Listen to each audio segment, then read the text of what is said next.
Fabulous. I think we are going to be live in just a moment. I don't know if you can already see me. Oh, I think our connection is terrible. Well, anyway, I don't know if you'll be able to see me yet, but I thought we'd hop on here just for a moment to speak about Clubhouse. There's some visual delays going on here. I'm seeing myself streaming to you with great delay, so I have to bring up a different screen so I don't get so distracted. One moment. I'll be with you just then. My name is Birgit, and well, you already know me. You can find out all about me in the descriptions. But anyhow, my name is Birgit, and I live somewhere between continents at this moment in time, but we're here to talk about Clubhouse. We're here to talk about Clubhouse, which a lot of people I know haven't even heard about yet. And I just wanted to let you know that perhaps even if you are in your mid-30s, or especially then, and if you're a woman like myself and you're not that deeply involved in what's happening right now, I would like you to look out. Let's start this all over again. Stop. Stop.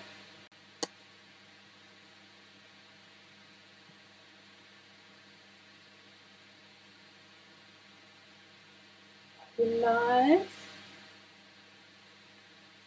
I think we are. I have decided not to run away from you. I want to tell you about Clubhouse because I think it's incredibly useful.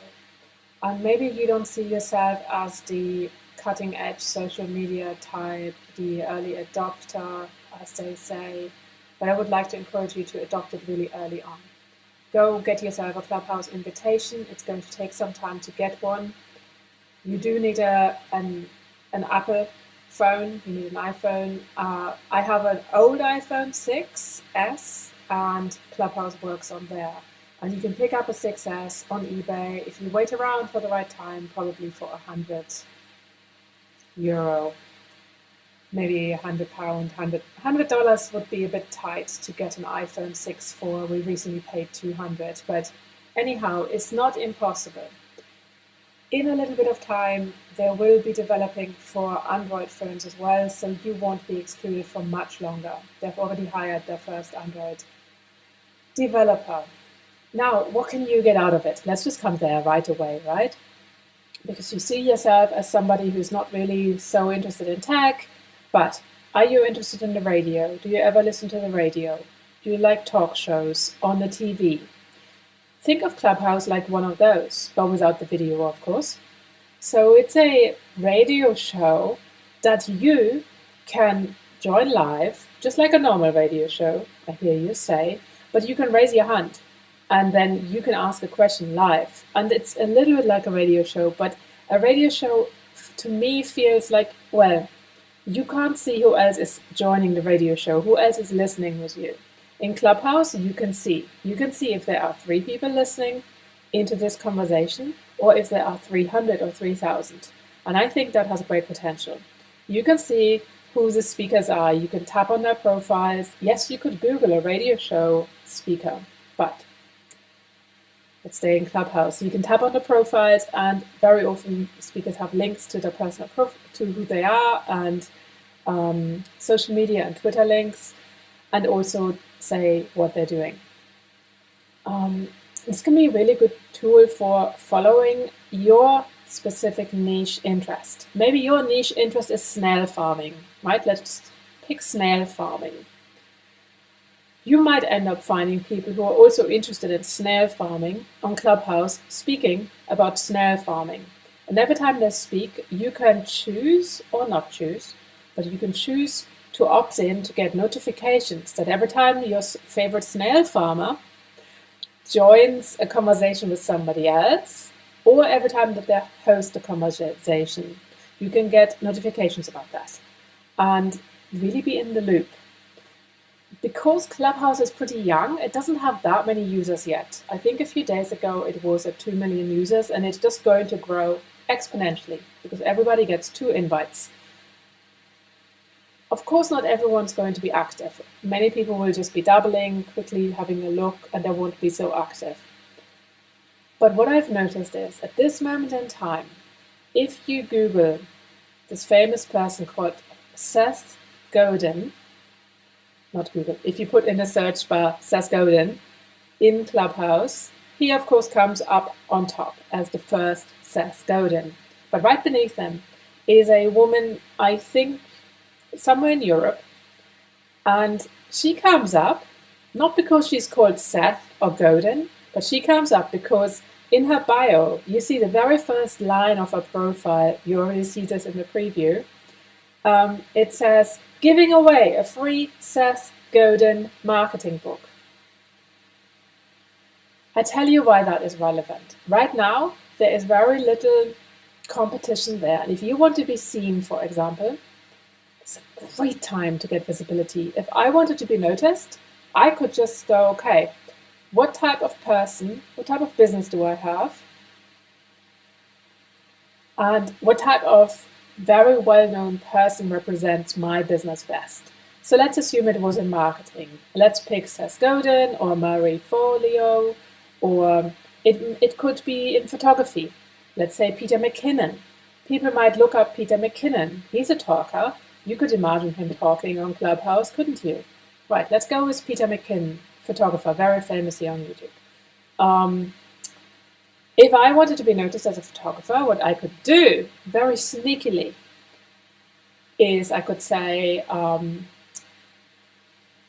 don't know, so if you don't know Peter McKinnon, he's a photographer, but he also sells some products. I think he has some coffee with his name on it or some t-shirts. He'll have some kind of merchandise, and you can check that out on his profile. Now, I could go and buy one of his pieces and say, giving away a free Peter McKinnon merchandise, coffee, cup, t-shirt, whatever, camera bag, probably camera bag. And because of my using Peter McKinnon in the first line of my bio, when someone types in Peter McKinnon, they also see me. And the chances of someone clicking through to me as the photographer is really high. After they follow Peter McKinnon, they might come back and go, oh, she looked interesting. What? She's giving away something for free? That has to do with Peter McKinnon. Who is she? Let's follow her. And that's how you would get followers really quickly, really early on. And I think that's just a really good way of marketing yourself right now, because there are not 300 other people doing the same thing yet. Right, let me speak slower. Let me talk about Clubhouse for my friends who are self-employed. They're not really running, they're not seeing themselves as business owners or as entrepreneurs, but they're self-employed. They're teaching a language, they bake bread. I'm thinking there might be a tour guide. They may provide coaching for businesses, but entirely offline, really. But let's pick this person, because I think he's the most difficult one. So I know this man, he's not far off turning 70. Let's call him 65, but he's still doing consulting in a coaching capacity for businesses. And he's thinking, oh, I can't teach online. It has to be a personal connection, because he still sees the digital media as something different to personal, which you and I might know. I mean, I know, maybe you know too, this is real. This is a real interaction. I mean, I don't know who you are, but I would not know who you are if I met you on a bus and decided to tell you about Clubhouse either. It's just I would be able to see you. That would be a great advantage, because I could tell when your eyes are rolling back to this person. Now, how would Clubhouse be useful to him? Well, there are a lot. He loves the radio. He actually does love the radio, and he loves to talk. I mean, can you not already see this being a match made in heaven? He could join these groups in Clubhouse. Let me take my glasses off so that you can see me better, but I actually now can no longer see you. I'm blind as a bat. So he could join these groups in Clubhouse that are specifically for business coaching. He could probably find a niche or a niche for you Americans that would cover his specific interest field. And then he could listen in, and he would enjoy it, because he would either be critical because he knows better, of course, or he might find that he really is on a wavelength with the people who are speaking. And at the moment, Clubhouse, the interface, is set up. Well, there are some things that are not that easy, I think, as a first-time user. But then there are other things, once you get used to it after a couple of hours, it's very easy to tap this hand button, and that's raising your hand that you want to ask something or say something. And if the speaker just asked a question and you raise your hand because you have an answer, i.e. my friend might have an answer, or he might have a contribution to this conversation about business-related coaching. It's not business coaching in the sense of he's coaching you how to have a business, but more how to create a good business environment within your business. That's his niche. I don't know which one to pick. Anyway, for him, I think this could be really, really good because it would allow him to enter the digital technology in a way that isn't so visual. Like once he's in, he's in. It's less like Facebook where he's still like having to find things and still familiarizing himself with the interface. I mean, he actually has done that with Facebook, but he only uses it for very personal use. And I think this is what a lot of people are doing. They're using social media exclusively for hanging out, checking what their friends are doing. Whereas we could all use it to make ourselves a better person. And I think that's my interest in Clubhouse, is to use Clubhouse in a way, in a disciplined way, also to make myself a better person. Something that, of course, can happen in Clubhouse, as anytime when people speak, you notice it right now, because it is live, it is not so edited. And some people are not so good with brevity. And they might go on a little bit, And so you may need to be a little bit patient with some people. What happens, I'm sure a lot, because I'm already experiencing myself doing this thing, is when somebody who's invited onto the stage to speak among the actual team of speakers, like someone from the audience, like myself or like yourself or my 65-year-old friend, when they go on a little bit too long, it's a little bit difficult to moderate them. And that can lead to people monologuing without providing a lot of context and value and specificity in what they're saying. When people say the same thing 5 times and somehow manage to take 10 minutes, just like myself right now, it's difficult to speak live.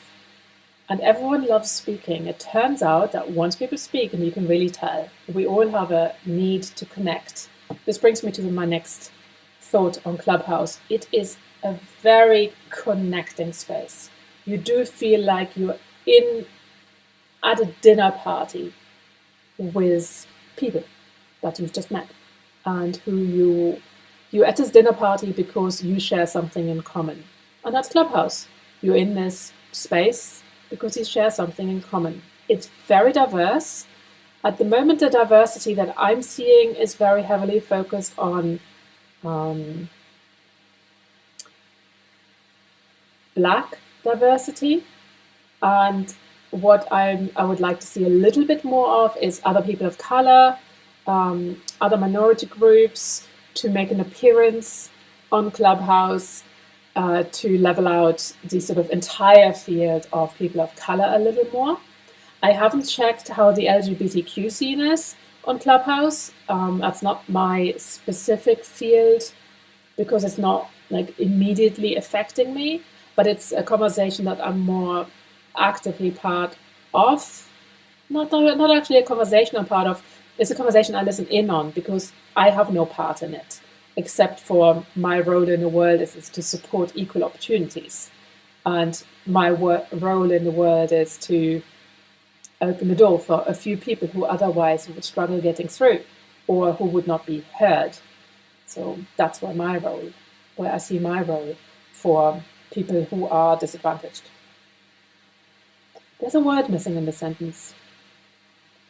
So right now, if you happen to be a Black woman, a Black man, maybe a Black person in travel, a Black person in tech, Clubhouse is amazing for you right now. It is so easy for you to find your community. It's super amazing. And if you're a white dude also in tech, bingo, because that's how Clubhouse really kind of started. It was all sort of tech and I think all tech, but a lot of Bitcoin talk and things like that. You can still have access to people who here on YouTube, you would already not be able to get close to them. On Clubhouse, you can be in the second row, whereas here on YouTube, you're back there, the very back seat of the stadium. So if you're trying to get hold of somebody, now is the time. Oh, we did want to talk about people who can't quite picture themselves in a digital world, right? Okay, let's go back to you. So let's say my friend who is a counselor. Let's use her as an example. Clubhouse would be perfect. There are so many conversations taking place around so many different subjects to do with mental health, with personal development, with soul nourishing, with taking care of yourself, with self-care, with self-talk. There are so many conversations taking place, so many. So it's a wonderful place to listen in. Sometimes you can listen in to people like myself who might have an opinion about something, but they're not an expert. And then other times you may find yourself being able to listen in to the top of their field people sharing right now live some of their thoughts. I think it's amazing, with the opportunity, because it is still quite small, with the opportunity that you can listen in and that you can raise your hand and ask a question. That's what I meant, not listen in. I have to put my glasses on. If I can't see you, I feel like I can't concentrate. There you are. I can see you. You are so much clearer. Something else that's super amazing. There's a group there. It's, I think, called Science on the Rocks. And there are some incredible scientists in this group. There are members, and you can be part of the audience, of the listeners. But you can, a rule of this group is that you must not feel stupid when asking a question. How inclusive is this? They're saying, bring a glass of wine and raise your hand and ask a question. I love that. There is STEM education. There is diversity education. There are diversity and equity groups. So much. What could my mother, who's a little bit difficult, bless her cotton socks, what could she do on Clubhouse? Let me see. Oh, she has so many opinions. She would surely find something really interesting in the future. I feel like right now Clubhouse is not, who is it not for? I would say Clubhouse is not currently ideal for people who don't have sort of specialized interests. Difficult. Am I stepping on someone's toes?